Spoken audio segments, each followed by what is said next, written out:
Welcome back to SEERious Talk, the podcast that brings clarity to your comfort choices. I'm your host, Louis Fuentes, and today we're talking about something that can make or break your air conditioning experience, right? Choosing the right HVAC contractor. Look, buying a new AC system is a big investment. It's not just about the equipment. A properly installed $5,000 system will always outperform a poorly installed $15,000 system. So how do you know who to trust? Well, let's break it down. Start number one.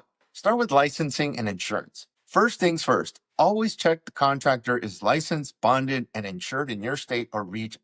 A license shows that they meet legal and technical requirements. Bonding protects you if the contractor doesn't finish the job or causes damage, but insurance protects you and their employees if someone gets injured on your property. So if they can't provide documentation or get defensive when you ask, that's a red flag. Number two, read the reviews, not just the star rating, but check Google and check even the contractor's own website.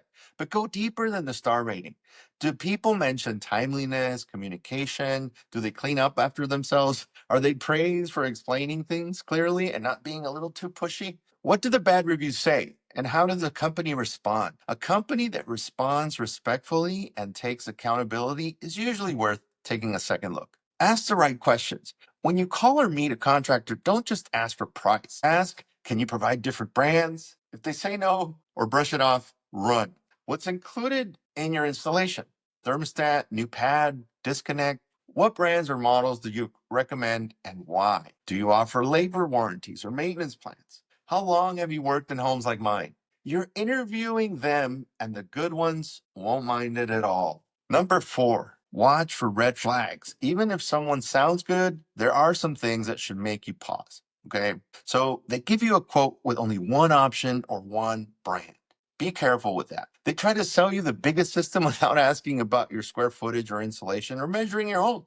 They push upgrades you didn't ask for, and they avoid giving a written proposal or leave off the details. So the bottom line, if it feels rushed, vague, or too good to be true, trust your gut. Number five, look for transparency. The best contractors make you feel informed, not overwhelmed.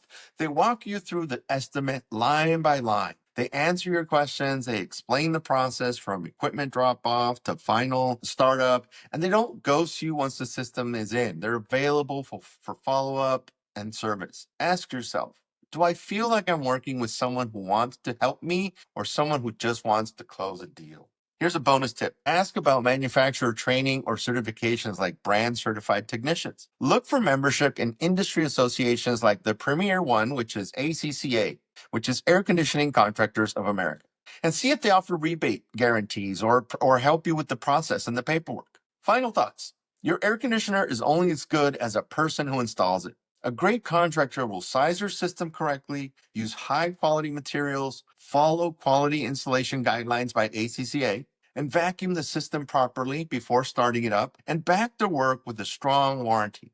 And most importantly, they'll take the time to educate you, not pressure you. So the tip of the episode is a good contractor doesn't just sell you systems, they build trust. That wraps up this episode of SEERious Talk. If you learned something today, share this with a friend or neighbor who's thinking about replacing their AC. And don't forget to subscribe. Next time, we're getting into how to choose the right system for your home, including energy efficiency, types of units, and which features are worth the upgrade. Thanks for listening, and stay cool and stay informed.